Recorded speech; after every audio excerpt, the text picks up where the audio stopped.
I'm going to set the stage a little bit, and I'm going to do this in a scripted way. So I'm going to veer off the beaten path, but I really want to put us in kind of the right mind frame for this topic. For several years now, there's been a steady drumbeat calling on leaders to, quote, stand up and to take a stand, in particular on issues that have little to nothing to do with the core business that companies may engage in. And let me just read to you a few headlines from different media organizations. Barron's in July of 2020, a headline said the following: a majority of consumers expect brands to take a stand on issues before purchasing. Forbes in 2021 said silence is no longer an option. Research shows consumers expect CEOs to take a stand on political issues. CNBC in April of 2021 said workers eager to see corporate bosses speak out on politics. This is a poll. And then Accenture, just a couple months ago, said companies need to take a stand on social issues. In addition to activists, the admonition has come from company leaders, the media, celebrities, and research firms. As an example, a headline from the World Economic Forum annual meeting in Davos said, quote, at Davos, the message to and from CEOs is clear. Let's take a stand. If you want to understand why taking a stand on divisive socio-political positions is good for firms, there are millions of articles. We're going to venture away from that today. Tonight, I want to take a liberal arts view and explore the side that does not get much attention. What is the downside and risk to taking a stand? At a time when the narrative, where the normative thinking is to pick a side, some would argue to contribute to division, I want to explore whether it is possible for CEOs to strengthen their brand and business around a unifying concept. Is there a better way? With that background, I'm really thrilled to introduce our guest tonight, Adam Goodman. He comes at this business challenge with unique perspective and expertise. Adam is a partner at Ballard Partners, was formerly the president of the Victory Group, and is one of the nation's top media consultants, helping corporate advocacy and political campaigns navigate strategic reputation challenges for over 4 decades. You might have seen him this weekend on CNBC. He's regularly on TV. He was honored as the first Edward R. Murrow Fellow at Tufts University's prestigious Fletcher School, and has been dubbed a, quote, media icon. In addition to his corporate work, he has worked on more than 200 winning federal, state, and local races in 46 states. Now, you don't seem old enough to have accomplished all of that. But what's fascinating is that he has this insight from both the corporate and political worlds, giving him a very unique view on how many CEOs are frankly making mistakes that damage their firm reputations as they attempt to take stands. Now, as important as Adam's experience is, I am especially honored to host Adam tonight because of how I met him. And I think this really illustrates what's special about the Darden family. A few years ago, I had this exceptional marketing student in class. Her name was Alex Goodman. She and I were talking one day, passionate about everything marketing, and she said, Kim, you have to talk to my dad. From that introduction, Adam and I have had several conversations, and ultimately I co-authored with both Alex, who is here, and Adam, her father, a case on the Disney Florida Parental Rights and Education Bill, or Don't Say Gay Bill, depending on what side you are on. Just in case you're wondering, Alex graduated from Darden, and we're very proud of her, and she is now a senior manager at Marriott, working on their elite benefits. So please join me in welcoming Adam. Thank you. I think my daughter is proof positive Darden works. So just want to plug in for Darden right up front. We didn't pay him for that, but we're very appreciative. So let me tell you how this will flow. I'm going to ask a few questions to try to set the stage, and then we're going to open it up to everyone. One of the things I do want to note before we get started, my experience with this topic is that it really can elicit strong personal emotions.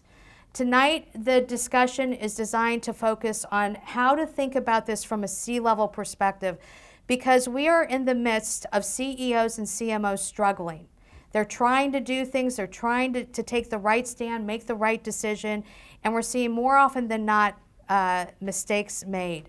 And so tonight we're going to invite everyone to put on their consumer champion hat and to help us think about how to navigate a very hairy and thorny issue in a way that creates value for all consumers and in return the company. All right, so with that, I want to get started. You know, when I grew up, when we grew up, the world was different. You know, you had liberal friends, you had conservative friends, you argued, you then went out and drank. It didn't seem to matter. But something seems to have changed. We've gotten more divided.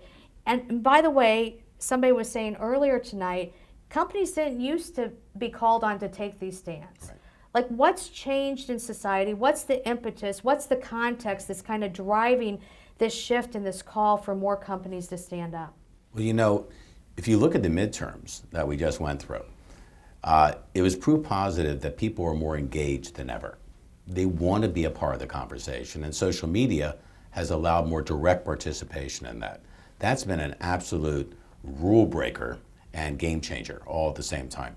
And so there was a survey that was done by a good friend of mine, national pollster, 1,000 people, to kind of get a sense of the lay of the land, the atmosphere that this discussion has to be kind of contextualized by. And I want to just, if I can, just share a couple of the findings from that. And then later, we're going to talk about what it said specifically in terms of CEOs and corporations. But listen to this. This is a 1,000 sample national. And here are some of the key takeaways. One, the country's democracy is in danger of collapse. 2 in 3 Americans feel that we are in real trouble. And that goes across all partisan lines, 69% Democrats, 66% Independent, 69% Republicans. There's no difference. So there's a sense of loss of control institutionally that I think is creating an atmosphere of, I wouldn't say fear and panic, but of real concern. And when you're fearful of something, you tend to be more reactive. Number two is, it gets so bad that 43% of the surveys say that within the next decade, there's likely to be a civil war in America. 4 out of 10, more than 4 out of 10 think civil war. It's gotten to that point. Next, the question was, if you're a Biden voter, do you think the blue states should secede from the union? 59%. If you're a Trump voter, do you think red states should secede from the union? Like 72%. It's way off the chart. We wouldn't have imagined having that feeling, much less conversation, 5-10 years ago. It's the reality today. 2 other things. Both sides, Republicans and Democrats, think the other are bullies. It's amazing, isn't it? That 7 out of 10 Republicans think Democrats are bullies, and more than 7 out of 10 Democrats think Republicans are bullies. Bullies. Not just that they're wrong-headed, they have the wrong point of view, they're bullies. That shows you the emotional part. The final thing is, and this gets a little bit into, it's not just the media, by the way, because the media gets a bad rep. I think they're trying to adjust to the world that is, and yet they're still having to fight their own natural instincts about how to report the news in a way that comes off as more informational, less biased, more allowing the viewer to come to their own conclusions. Well, 70% of Republicans think the media is pushing disinformation, and 69% of Democrats think media is pushing disinformation. So there's a free fall of confidence in the country. In this conversation we're having and what companies should do into the free fall, understand that things are, in terms of the attitude of the nation, in terms of the conversation among people, is become much more tenuous than ever, which means the first thing, one of the big rules of thumb for any corporation and any CEO, do no harm. Whatever you do, do no harm. They say, well, wait a minute, you have to take the right side. You have to do the right thing. We've heard that from a number of CEOs recently. Do the right thing. And I know what the right thing is really the next part of the sentence. What do you mean, I know what the right thing is? What is the right thing, sir, ma'am? What are you talking about? Well, we have to do this because conscience dictates it. Your conscience, the conscience of your employees, the conscience of your suppliers, the conscience of your investors, where are you coming down with, you need to do this because this is right? And then the point that I saw in the last part of your last lecture, which is brilliant, is the idea that if you only get information from one end of things, if you only hear one side of things, if you're only challenged in one dimension, you miss the entire rest of the conversation. And in a country that is clearly very divided right now, that's a recipe for real peril. If it's divided, what is prompting then CEOs to take a stand? Because, we just explored this in class, and there's not just two positions on this. On one level, let's talk about the Disney situation, because that's kind of fresh, that happened this year. The CEO can take a liberal position, which was be against the bill. They can take a conservative position before the bill, but they can also say no comment. That's out of bounds. We don't comment on that. Or they could also try to make a neutral statement, try to kind of what I call thread the needle. They don't stand on either side, but they try to maybe elevate the conversation to some general purpose or unifying statement. So there's 4 kind of possible options that they have. Why are they choosing, in most cases, if you think about Coke, or if you think about Delta, or if you think about Disney, more often than not, they tend to take the liberal kind of view. Why are they doing that? Is it that they somehow believe that this is the position to take that will do the least amount of harm? I don't think they think the latter. I think they assume the latter. But I think they're doing it emotionally, psychologically, even rationally, because they think this is a mark of leadership. What does it mean to be a leader? It means to step up. It means when others are silent on something that needs a voice, that leaders step up, even if the herd's going one way, you say, no, we need together collectively to go another. And I think that desire to feel leadership and to exhibit leadership is what drives a lot of CEOs into a very difficult spot. And when they feel that, which is, by the way, very human, it's a very human reaction to a lot of issues that we're talking about. Who pushes back? Once a leader says, you know what, I think we should go this way, then who comes into the room, so to speak? Who is advising that leader about, okay, you want to take a stand on voting reform in Georgia, which we're going to get to later. Okay, let's talk about it. And that person or that group has got to inform that leader about the upsides and downsides of the communication of conscience, which is what they think it is. It's a message of conscience that the leaders are trying to push. What are the downsides of that? We talk about the SWOT analysis, strengths, weaknesses, opportunities, and threats. I like, in politics, I start with threat. What's the downside? Okay, I understand it's gonna be a great commercial, it's gonna be a great press conference. What am I risking here? And the word, what am I risking, is a purposeful. What am I risking? Because the CEOs also, have to consider, survival, self-survival, right, as one of the imperatives of them being able to stay on the job and continue to lead, et cetera. But the I should not be I. It should be us. The corporate family is that. It's a family. It's a family of people. Again, we talked about the suppliers, the investors, the employees. It's not the C-suite. It's almost everyone else. But if you want to lead on something, why is it that you have to stake out a position that is, by its very nature, going to be controversial? Why is it that you have to do it that way? And the simple answer is you don't. But you don't fall silent. I think silence a lot of times is a sin. But doing major league activism is often, especially in corporations, not a virtue. It's not a virtue to go and say, I'm not going to speak out about this. I'm going to take this to the limit. And it makes you, and therapeutically, I think, as again, going the human factor, it feels good. Yeah, we're going to go take the hill, right? Well, but there are 25,000 troops on the hill, and we only have 3 people next to you, sir. Are you sure you want to take the hill now, right? There's another way to do it, and there's another way to show value and empathy and understanding, which, by the way, is how CEOs should address most of the contentious issues. If they go that far, that's far enough. That's a signal. Now, will it please everybody? No. And as you know, because you repeated it earlier, it's the reality of the world that the CEOs live in today is there are situations where you may be bruised but you have to make sure you're not buried. And too many, I think, leaders of corporations are moving perilously closer to the latter when it's unnecessary and it's not reflective of the corporate family that they pledged they were going to do their best job to represent.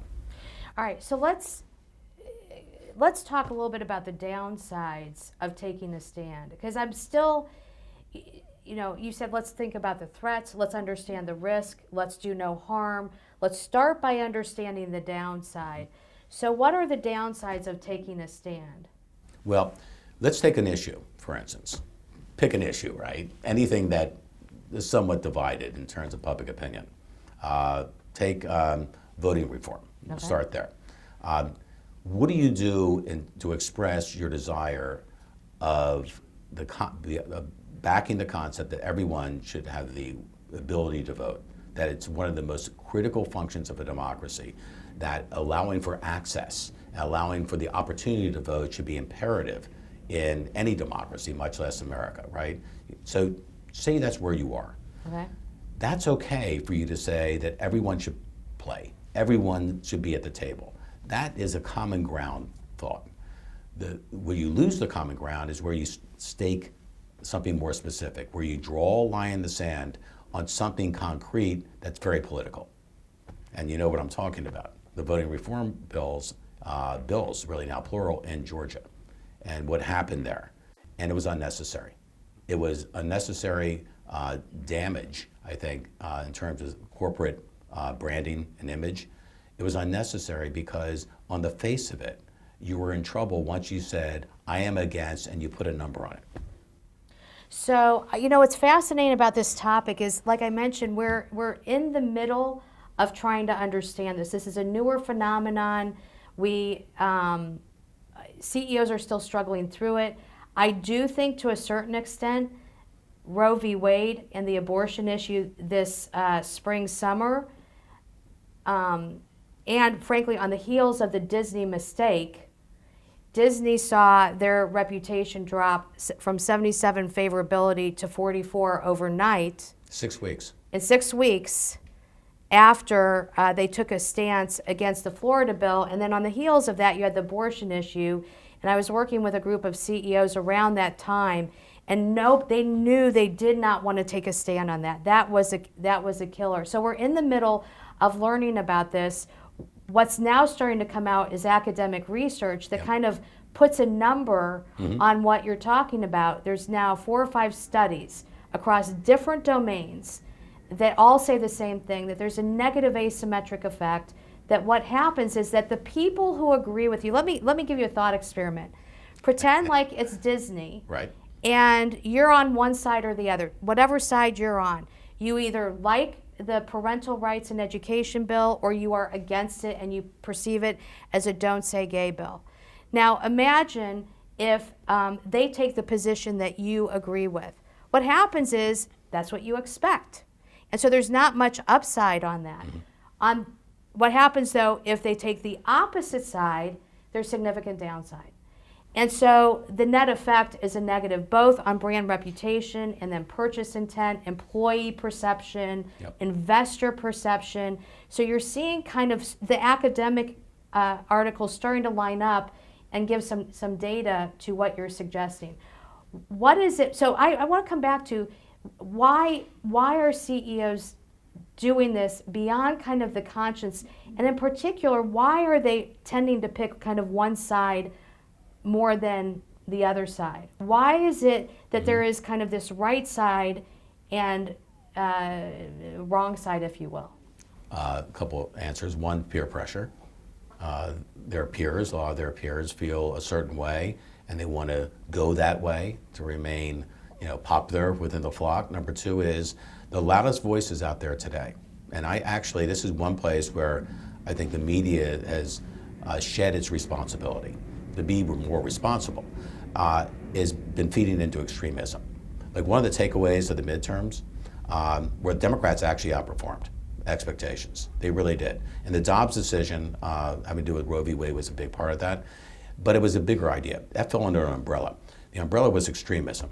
The former president, I think Trump, reflected that for a lot of people.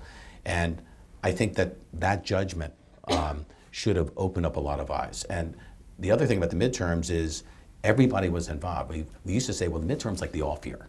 It doesn't really count. Let's wait for the on year, the presidential year. There is no off year anymore because of mail-in ballots. That has changed all the calculus. Campaigns are no longer election day campaigns. They are 30 to 60 day campaigns where you have to win every day. And if you lose early but win late, you're probably in trouble, and vice versa, and all the rest of this stuff. So all of that has changed. But I don't think that the corporate boardroom and CEOs are really caught up with that. And give you a little bit more, if I can, a little bit more empirical. 3 other facts from another national survey. This should open every eye or ear in every courtroom in America. Dissatisfaction with the influence of corporations is at the lowest level it's been in a generation. Think about that. Dissatisfaction with the influence of corporations is now at its lowest level. And Republicans in particular, independents and Republicans, have dropped in terms of support for corporations in America by 50% over like 2 years. Number 2 is, listen to this question. Is it a good or bad idea for companies to advance a political or social agenda supported by their executives? This is fresh out of the field. 29% think it's a good idea. 58% it's a bad idea. Remember, do no harm. And the final thing, in what we'll call the post-Disney world. Here's your choice. Should CEOs get more involved, are CEOs too involved in commenting on social and political issues and need to pull back? Or CEOs have a responsibility to speak out on an important social and political issue and should continue to do so. In 2021, which is what, a year ago, it was a 50-50 split on that question. Yes, they should, really they shouldn't. 1 year later, 72% over 28 say no. They should not do that. It's causing more trouble than it's worth. I don't like that. I don't feel good about that. And can I give you an opinion about why? You know how we go to the movies as a way of escaping reality? I think companies, corporations, I'll take Disney. I mean, international icon. Whether you liked or didn't like certain rides, going to Disney as a young kid, that was awesome. It was like, wow, Magic. this is going to be a big day, right? Or a big weekend or a big week. And that was a place that you could escape the reality of an increasingly difficult world. Does that make sense? But when they put not their toe, but both feet into the pond of political discourse, they shed that kind of cocoon feeling overnight. I mean, the numbers you cited, that happened in 6 weeks. You're talking about a company that developed a reputation over decades, and they lost it all. Well, not lost it all. They lost a big share of it. And by the way, I think they lost initially 10 billion or 15 billion in capital value in the markets. The markets didn't like it either. It was unnecessary. All that the CEO had to do when confronted with the group that came to him on however you define the bill, the Don't Say Gay or the bill or the parental rights bill, was to express on behalf of Disney an attitude, kind of a statement of intent, as opposed to, yeah, we hate that bill. And as we should go into, going back to Georgia, the fact that Coca-Cola so immediately rallied, Kim, behind the opposition to that bill, that Senate bill, was mind-boggling because no one said, oh, let's have a question. And by the way, the question leads to 18 other questions. Have you read the bill? It's like Obamacare. Obamacare was 28,000 pages long. No one actually read the bill. Yeah. Okay, they passed the biggest change in healthcare in American history, right? Well, this was like a 200-page bill or something. This was a 100-page bill. This was easier to read. Almost no one had read it. Yeah. And certainly Coca-Cola had. So the question is, so you're opposed to that, right? Yes. You're opposed to that. Okay, so. Yeah, I'm Quincy. So we're going to actually role play something here that we did in a class where I had the students write the statement that the CEO should have made on behalf of Coke, and then I asked Adam to come in and play CNN reporter. And so this student, who was a very good sport, stood up And I want you to feel what this poor student felt like. He had to play the part of Quincy. And so here's what Adam did. So am I Jim Acosta here, or who am I on CNN? It's Steve, you know my I don't care, personality. whomever you want. Okay. So I understand you're against Senate Bill 208. Absolutely. Okay. We stand firmly against the bill. So you are against reducing the long waiting times for voters that go to the polls on Election Day? Well, So you're opposed. not exactly that. Right. And so you're also opposed to having any kind of valid ID for people that are voting absentee to be a requirement for validation. Well, but there are issues with requiring voter ID. It can actually potentially suppress the vote. And you think we should have extended runoffs. Runoffs sometimes go on for 8, 10, 12 weeks. They wanted to reduce the length of the runoffs so we aren't living forever in politics and campaigns. So you're against that too. Well, sometimes you need those runoffs. And the fact that you actually took a stand in Georgia, I know Coca-Cola is based in Georgia. Why'd you stop there? What do you mean? How many other states currently have or have had in the last 12 months voter reform bills similar to Georgia? 19. Where's Okay, my? that's right. Where's the cue card? Yeah. It's like 19 states. So why did you go into Georgia? But you Well, were because that's our headquarters. okay, but you didn't touch Oklahoma, Arizona, Because we Utah, don't care about those states. Florida. Okay, that's it. That's it. That's No, it. no, he was actually much kinder to me. You know what he did to that poor student? I'm so sorry. I felt badly about that. No. What he said was, he said, you know, on page 99, it said that it was going to expand access. Why are you against expanding access? And the student said, well, I'm not. And then he said, on page 101, and he said, did you read the bill? And of course, the student had not had time to read. He goes, no. And he said, well, where do you stand on abortion?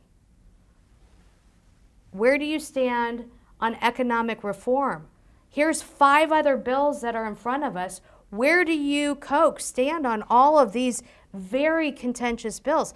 And then he said, and this was the moment, this was the mic drop. He looked at me and said, since you're taking a stand today and that you feel so strongly about that, where were you in the year 2000 Where were you? when democracy hung in the balance and Coke did not take any stand?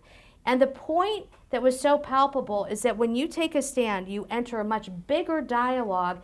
And, oh, by the way, your behavior is scrutinized in the past and you set a precedent for the future. Once you move into that arena, you are fully in the arena. And so, say a group comes to you and says you must take a stand on the So what Dobbs do you decision. do? How do you handle that? First of all, as a CEO, empathy, understanding, engagement. Okay, you have to be willing to sit down and listen to people. And these are times when people are talking over each other, right? There's very little seemingly common ground. It's very difficult to have conversations with people, among people who are coming from different places, which is sad, by the way, because former President Bill Clinton, to use an example, I remember he said once, you know how we solve all the problems of government? Of course, I said, how? Right? He said, lock all the leaders in a room and refuse to let them out until they resolve the issue. Lock them in, literally, lock them in the room. After, they go nuts and their cell phones lose power and they can't get to the outside world, good things going to happen. You need to sit down and fully understand and try to understand what's going on. And the willingness to show that your point of view is not the only point of view is critical. Years ago, the former governor of Wisconsin was running for re-election. The issue was abortion. He's pro-life. Was very concerned about the swing middle in that election, which was decidedly more pro-choice. Went into focus groups with this message. He said, I'm Tommy Thompson. He said, I'm Governor Tommy Thompson. Let me tell you where I stand. So right up front, he says, this is where I stand. And the key part of that message, 30-second commercials, I only talk, and my daughter would attest, I talk in 30-second commercials. That's maddening probably to be around me at times, is the end of the commercial, he said, these are my views, and as always, I'm ready to listen to yours. The pro-choice people in those focus groups they said, wow, You could feel you see the body language first and the reactions. Okay, look, I'm not, I'm pro-choice and I don't agree with his position, but at least he's going to be open. He's going to be more understanding. That's how you take on the mob. And I think in Disney's case, I think there was a petition signed by, I think it was 200 employees, 200. right? 190,000 in a 58,000 person organization, whatever it was, right? 200 people. I'm not belittling the 200 people, by the way. I'm not belittling their issue, but the CEO said, "Oh my God, they have a mandate here, and they're basically saying this our way or the highway," and he caved to that as opposed to first engaging. Let me find out what it is that you're concerned about. Okay, I hear you. Let me tell you, there are a lot of there's a big family. So what we can do is issue some kind of statement of understanding, purpose, et cetera, without saying, and by the way, that terrible bill that just came out of Tallahassee, Florida, we're totally against that. And when the governor, in this case, Governor DeSantis, took that on, they went right down the slippery slope of unintended consequences and their capitalization too on the markets. And that was the wrong way to do it. So it doesn't mean you ignore, you don't ignore. But it doesn't mean you don't engage, you absolutely engage. But the desire that a lot of CEOs have to show leadership and trying to go that last step, the next step, is what CMOs and others in the organization should be at the table saying, "Ma'am, sir, let's slow the train for a second because you're headed into a place of opening up a whole Pandora's box of issues. And once you open up anything in Pandora's box, you're inheriting all those bills." So this is one of the things that we explored we actually had a class earlier today, an EMBA class, and we explored this topic. One of the challenges I see is what I call the C-level blind spot. And the blind spot, by the way, I see this in marketing organizations. If you surround yourself with non-diverse thinkers, people who have the same ideology as you do, then it creates this blind spot and you're failing to listen, to learn, and to understand. That can almost create a view that you have the right point of view or that the position that you're going to take is on solid ground because you're failing to see the whole spectrum or understand the whole spectrum. Are you seeing this when you work with boards and CEOs? And then I want to turn it over to the audience. When you work with CEOs and boards, are you seeing kind of a like-mindedness that pushes them in a certain direction? Groupthink. Groupthink? It's groupthink, no question. And again, as I said earlier, it's understandable from a human standpoint that you have a reaction. Because, I always like to say, as my father used to say, we use our minds to justify what our heart feels, what we're feeling inside. And the first reaction is something here. And then you say, okay, so what am I going to do with that feeling? Charge the hill, right? With 3 people versus 20,000 that are sitting up there to take you out. And that's what leads to that predicament. It doesn't have to, and what I'm not suggesting is in a time when some want you all in, and if you're not all in, you're all out. Which of course is perilous in and of itself because I could be all in with you, Kim, on 19 issues. But on issue 20, if you say, wait a minute, why aren't you with us on this? Well, I'm having a little concern with that. Then they go after you, right? Then you're dissed, you're dismissed, you're canceled, everything else. They forget about the 19, they remember the 20th. And of course, in life, it's always the last act. It's always the last thing that people remember the most. So, but it's, again, to CEOs, it's very understandable. But understand, public opinion has started to really move and shift because I think we are tired of being upset with each other. We are tired of being at each other's throats. We want something a little bit healthier, better, more mature, more meaningful, more collective.